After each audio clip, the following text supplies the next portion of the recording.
All right, getting these games started in 3, 2, 1, go. So we have warping in at our 9 o'clock base. We have LoveTT as our blue Protoss.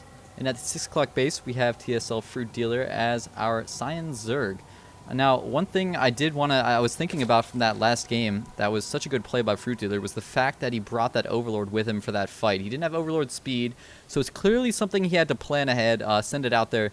I feel like a lot of Zerg players, are underusing Overlords in the matchup. That upper ground vision that you have from the very start of the game is so crucial, and I mean, I really feel like he would have lost that game without that Overlord, and in fact, he almost lost the Overlord at one point to a cannon, so really coming down to some really close, well-executed tactics in that game. Yeah, and another, if you want to theory craft that about that a little bit more, that cybernetics core was where the gateway was, and the roaches might not have been able to reach it, or at least not as many of the roaches, and he might have been able to buy himself enough time to save it. Yep. A lot of just very, very thin timings in that game that could have completely changed the way things played out, but that StarCraft, that's what happens, and especially in scenarios like that, you just can't afford to be making small mistakes, and decisions are really what will change the game at the end of the day. So Yeah. FruitDealer was able to take that game, and now we're here on Metalopolis with these close air positions. What do you think that's going to do to this matchup overall? It's really tough to say. We could, of course, see some type of, Phoenix opening or, Stargate opening from the Protoss player. But yet again, I would definitely expect to just see another relatively quick expansion from him. In fact, we do see already the hatchery down from the Zerg before even a spawning pool or gas. And interesting to note, LoveTT has actually put his gateway all the way back down towards his Nexus instead of at the ramp. Perhaps feeling a little shaken after that last game, but I mean, as we saw, he might be affected by nerves from that first game, and I would really hope for him that he just really, kind of realizes that last game, even though it can feel devastating to lose to Banelings and your entire forces just get demolished, I hope he realizes that it all came down to these extremely thin timings and tiny little decisions, and that, he's definitely still in this at the 1-1 standpoint. I hope he doesn't, get too nervous and make, some silly decisions that cost him to lose the game. I mean, he hasn't walled off, but it looks like he is going to be taking a quick expansion with that pylon there, and we'll probably see some nice SimCity get set up down on the lower ground. Yeah, and very interesting thing to note about that is it's going to, with this really wide natural expansion, it's going to be a little bit harder for that SimCity to pay off, but given the positions that these two players are in right now, it's going to be a little bit harder for FruitDealer to do the same kind of hyper-aggressive tactics that he was doing in the last game. And we do see right now that he does have this natural expansion up. He's going to be getting a queen out of that right now, but still not a lot of drones on the field. Hasn't made any Zerglings quite yet, but there goes 4 on the way. He's also got metabolic boost going down right away. So it does look like that he went for a pretty early gas this game. Yeah, and you know what? I like LoveTT's decision-making here. What he did was, instead of going for the standard of, getting that Sentry, getting the Zealot out, he went for a Stalker first and Chrono Boosted it immediately. And this is something we saw a while ago. It was popular, a couple months back. But when you see your Zerg opponent, go for this hatchery first, you can safely know that Zergling speed is going to be, a little whiles away. Right now it's got about 50 seconds left. And unfortunately, actually, it looks like he's sending the Stalker back home. But what you can do with that is, as long as you're not on creep, you can kite these Zerglings all day long with one Stalker. And essentially, all Zerg can do about it is just continue to produce Zerglings and wait for Zergling speed to be done. So he really could have abused that for another minute or so. Unfortunately, it does look like he has fallen back, but that is a good tactic to be able to use versus a fast-expanding Zerg, just to force them to waste some more larva Zerglings, as if they don't, you'll start killing off their queens or their drones. And so now FruitDealer is going to try to be a little aggressive here. He's just going to run these Zerglings around, look for any opportunities that he can to do some damage. But now with that Photon Cannon finishing, he's going to fall back. He did kill off a poor probe in that engagement, but he did have to throw away a single Zergling in the meantime.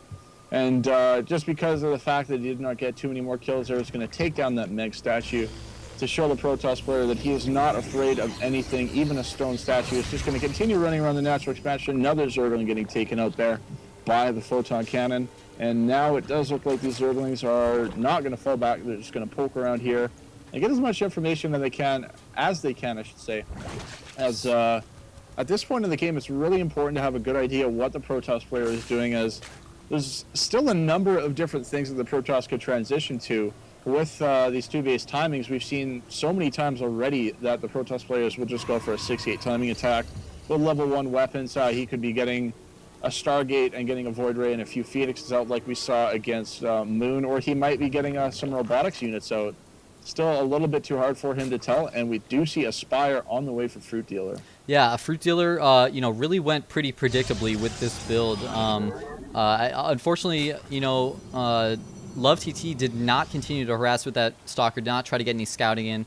So we did not see that lair timing, but, he dropped that lair extremely early and then immediately went to triple gas, now going to quad gas. And if LoveTT had scouted the gas at the natural and seen those gas geysers going up, it would have been pretty obvious to him that we're going to see some mutas coming out here. And that combined with the fact that all we've seen so far is speedlings and no roaches, even just that alone should be telling LoveTT that something's up right now. And from a Protoss player's standpoint, when you see that many speedlings and you know that they've got a lot of gas, generally it's a pretty good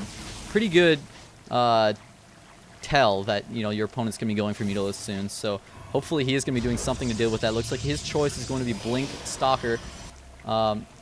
We do have actually some Zerglings caught in the back. They might be able to do some type of counterattack as the Protoss army is all the way out at the Zerg natural. But there is a pretty good Sim City here, so not that many would be able to get through even if they try to run by. And it looks like LoveTT is moving back here. Unfortunately, is not even checking the Xel'Naga Tower. I do not understand that decision at all. But not even checking it to be able to take out all those Zerglings. So he has not seen the Spire, which is kind of the only reason I would think for him to want to get back home as soon as he possibly could. But of course, with Hallucination only at about 50% completion at this point, there's really no way that he would have been able to get in there. And Fruit Dealer is definitely going to take advantage of this, because now he has the mobility and is going to be able to abuse the close air positions right now with these Mutalisks. 8 Mutalisks are on the field currently, and they're going to go straight for the main base and start dealing damage. Going to take out the probes on the gas first. There's a pylon here, or a cannon in the mineral line, but not in the position to defend this gas or the bottom few mineral patches. Here come the Stalkers. Blink not quite done yet either, and it does look like Fruit Dealer's going to be able to get out of here. No, he's going to try and fight some of these Stalkers, and that's going to cost him some Mutalisks. Really only took out, I think, 1 Stalker there and threw away 2 Mutalisks in exchange. Some great play, though, by Fruit Dealer, just patiently taking out the probes on gas. When you're in this situation as a Protoss, it's important for the Zerg player to note that, your gas is so unbelievably important. If you get to a certain number of Mutalisks, you just can't beat it. You just need more and more anti-air units, and anti-air units, of course, all cost gas, obviously enough. So if you just take out those probes on the gas and just keep pumping Mutalisks, you can often overpower a Protoss opponent. And LoveTT getting himself out of position here. Looks like he's going to move around and try to blink up the cliff at these Mutalisks. Ooh, not the best blink there, but a lot of speedlings moving in the natural right now, going for a counterattack. They are running in the back. There's no cannons covering the mineral line, but he's just kind of running them around in circles, attacking pylons right now, unfortunately. Probably could have got quite a large number of probes there. And now here comes the Protoss zone. Still really exploiting his mobility. He's going to try to fight this off. No force fields are going down right now.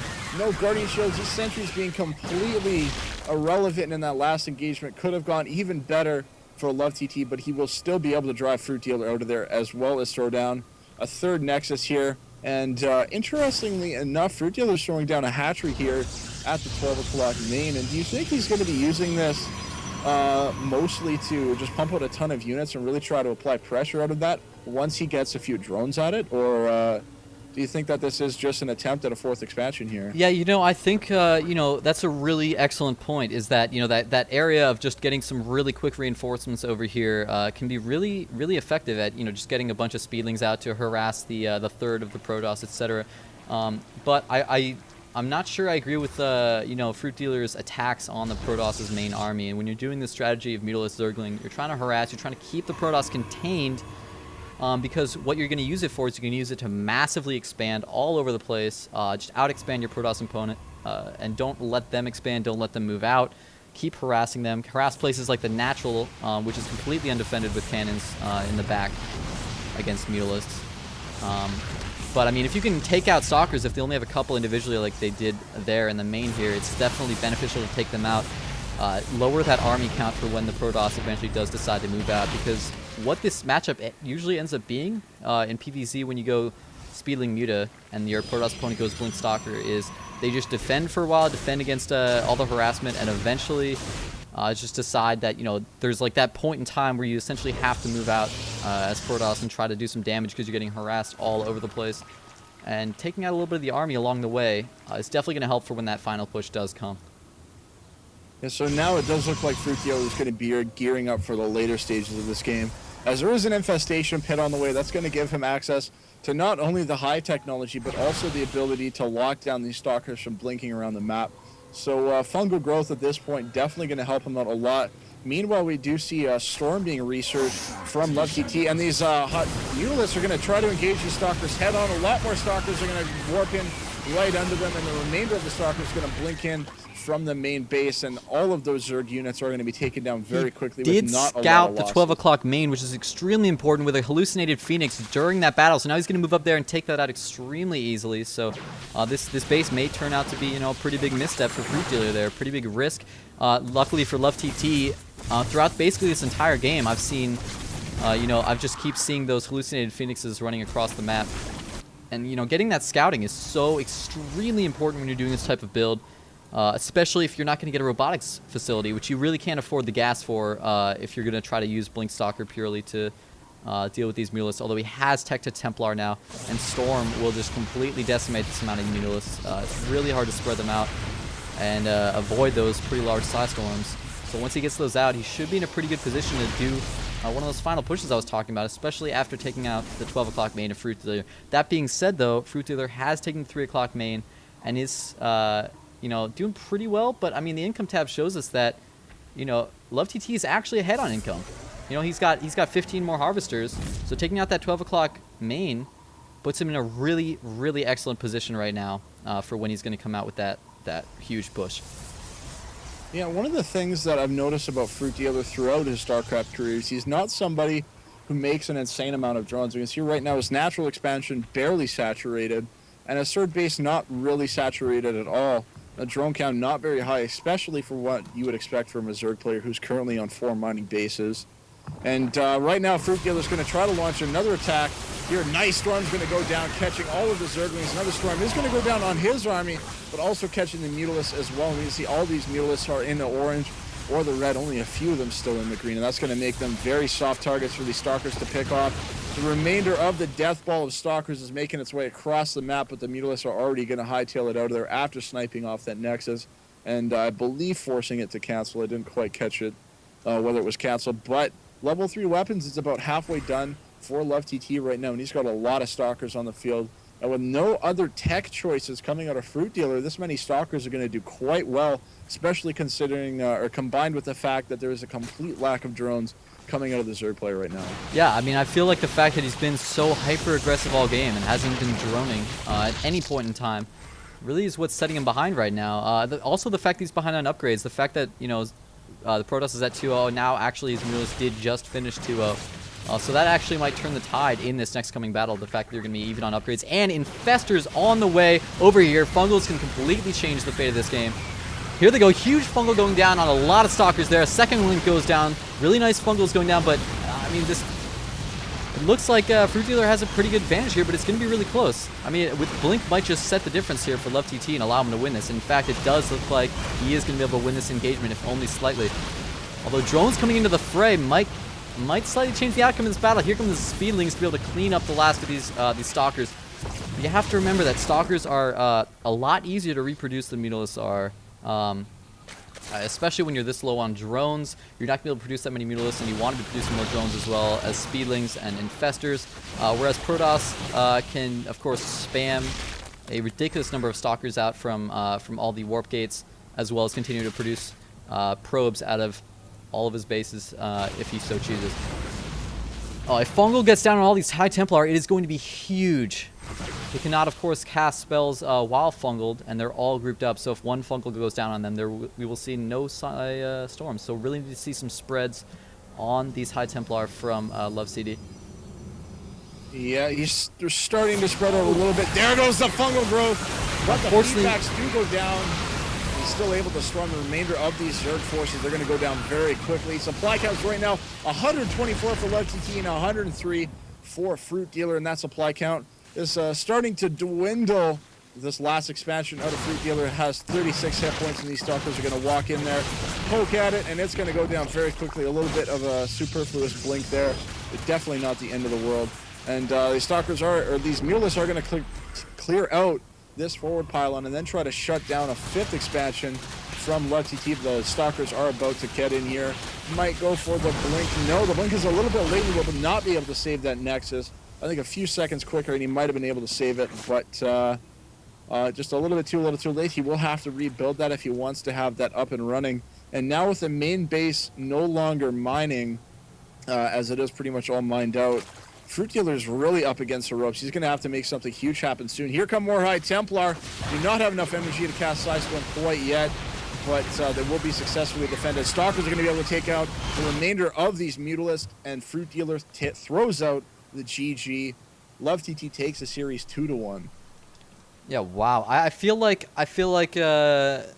Fruit Dealer just got a little bit overconfident there. I mean, when he dropped down that base at the 12 o'clock, I feel like that was the pivotal moment in the game because, one of the things Zerg players love to do in this situation when you're going for Speedling Muta Harass is that you get up your third base before the Protoss gets up their third, and then you just drone pump while you're doing that harassment. Now, instead of drone pumping, what he did was he tried to take a really risky fourth and just keep producing units to try to defend it, and I feel like that decision is what it all came down to this game. That's what allowed the Protoss player to out-macro him as he was so far ahead on Harvesters almost all game long. I mean, all game long after we got to that 3-base period at least. And a lot of them were really just out-macro him with those Stalkers. I mean, yeah, there were some minor decisions later on, like missing the fungal, missing two of the Templar with the fungal. But, I mean, if he had not gone for that fourth way up at the 12 o'clock or if he had droned up, I feel like, the macro situation would have been completely different. It would have allowed him to overpower his opponent a little bit easier than when you're down on drones. Yeah, so that will mark the second Protoss we've seen take a PvZ series down today. And next up, we've got Huck versus Moro. And I'm definitely kind of curious to see whether we're going to get a Protoss washout here or not. Yeah, I mean, I love Huck, and I really, really love the guy. But, part of me, just for the sake of, what you just said, almost just wants, like, Maro to win just so that we don't have just a, Protoss walkover here. But, both these players really, really fantastic, well-known, quote-unquote foreigner players in the scene. And we'll just get started in these games after a quick commercial break.